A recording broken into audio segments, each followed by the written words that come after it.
programang ito ay rated SPG. Striktong patnubay at gabay ng magulang ang kailangan. Maaaring may masiselang tema, lengguwahe, karahasan, sexual, horror o droga na hindi angkop sa mga bata.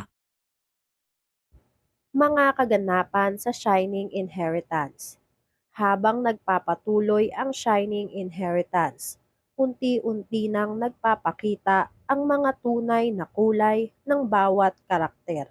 Ang kasaysayan ng pamilya, mga lihim ng nakaraan, at ang hinaharap na puno ng mga pagsubok at tagumpay ay patuloy na magdadala ng mga kapanapanabik na twist. Ang bawat hakbang ng bawat karakter ay may mga kahihinatnan at patuloy nilang hinaharap ang mga pagsubok ng buhay nang maghuhubog sa kanilang mga pagkatao, pagpapatawad at pagharap sa nakaraan. Isang matinding pagsubok ang hinaharap ng bawat isa sa pamilya ni Madam Aurea. Ang kanilang mga lihim ay nagiging mga armas na ginagamit upang maghiganti at magtagumpay. Gayunpaman, habang ang galit at paghihiganti ay nagpapaalab sa kanilang mga puso, dahan-dahan nilang natututunan na ang tanging tunay na pag-asa sa kanilang mga relasyon ay ang pagpapatawad. Si Madam Aurea, na nakakaranas ng matinding sakit dulot ng pagkakalimot at pagtatalikod ng kanyang mga mahal sa buhay, ay nagsimulang mag-isip kung ang paghihiganti ay talagang magdudulot ng kasiyahan sa kanya, sa kabila ng mga pagkatalo at pagkalimot. Napagtanto niya na sa halip na itaguyod ang galit, mas mahalaga ang pagtanggap at pagpapatawad. Ngunit ang landas na ito ay hindi madali at kailangan niyang magdesisyon kung karapat-dapat pa bang ipagpatuloy ang kanyang paghihiganti o iwan na ang nakaraan at magpatuloy sa pagbuo ng bagong buhay para sa kanyang pamilya. Si Ina, sa kabilang banda, ay nagsimulang makaramdam ng guilt sa kanyang mga aksyon, sa kabila ng kanyang tapang sa pagtatayo ng negosyo at sa pagsasakatuparan ng kanyang mga pangarap.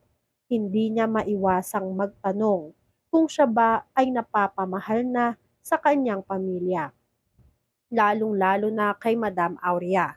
Habang pinapalakas ang kanyang negosyo, nararamdaman niya ang bigat ng pasanin ng mga sakripisyo ng nakaraan. Ngunit tila ba ang pagmamahal at galit ay hindi pwedeng pagsabayin.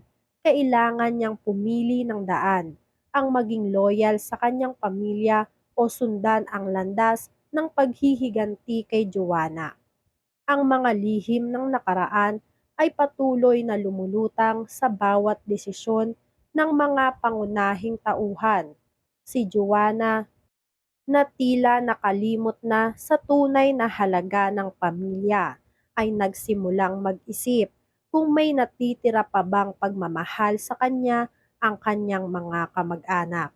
Habang ang mga alaala ng nakaraan ay paulit-ulit na nagpapahirap sa kanya, hindi niya maiwasang manghinayang sa mga pagkakataong nawalan siya ng pagkakataon na ipadama ang kanyang pagmamahal at pasasalamat kay Madam Aurea. Samantalang si Yuan, na nasa gitna ng isang masalimuot na relasyon, ay patuloy na naguguluhan. Sa isang banda, mahal na mahal pa rin niya si Ina. Ngunit sa kabilang banda, hindi niya maiwasang maramdaman ang pagkakaroon ng obligasyon kay Amy, habang ang kanyang puso ay patuloy na humihilom mula sa kanyang mga nakaraang sugat. Kailangan niyang gumawa ng matinding desisyon.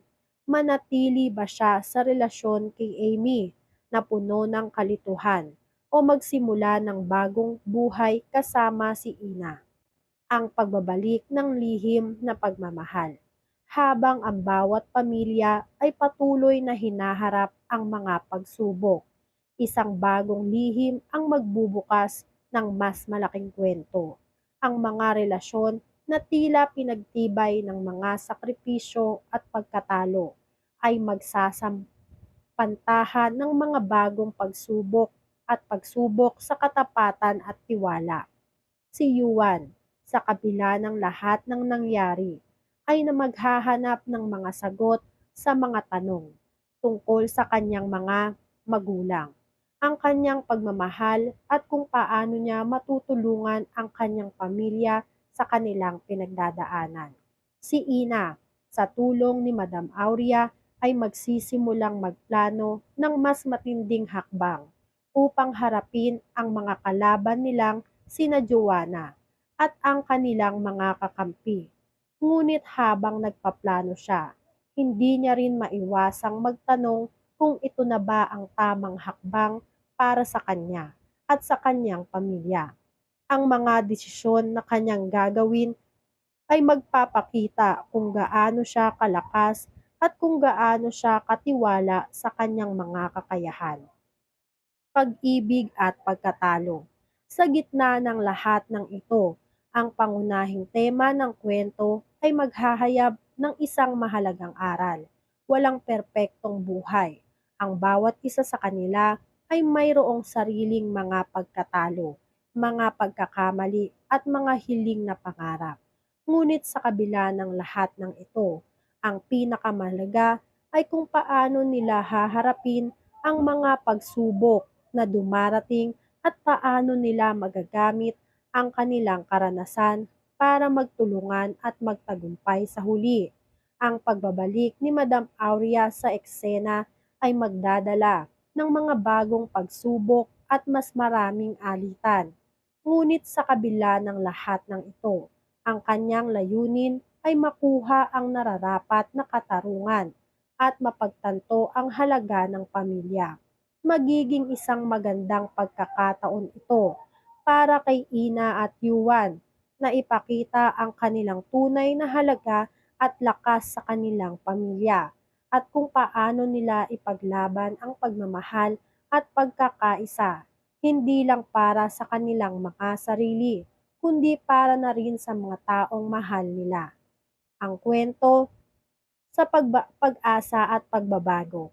Sa Shining Inheritance ay hindi lamang sa negosyo at paghihiganti, kundi pati na rin sa pagpapatawad at pagbabago.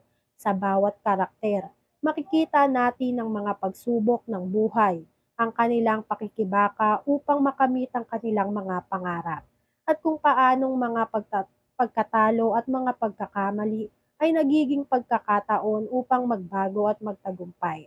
Magiging masaya o malungkot ang pagtatapos ng kwento.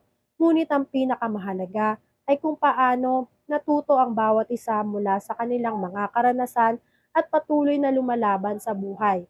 Yan nga ang mga kaganapan at mga dapat nating abangan dito sa Shining Inheritance. Kung gusto nyo pa ng mga ganitong klaseng video ay mag-subscribe at i-like itong video na to. Maraming salamat po.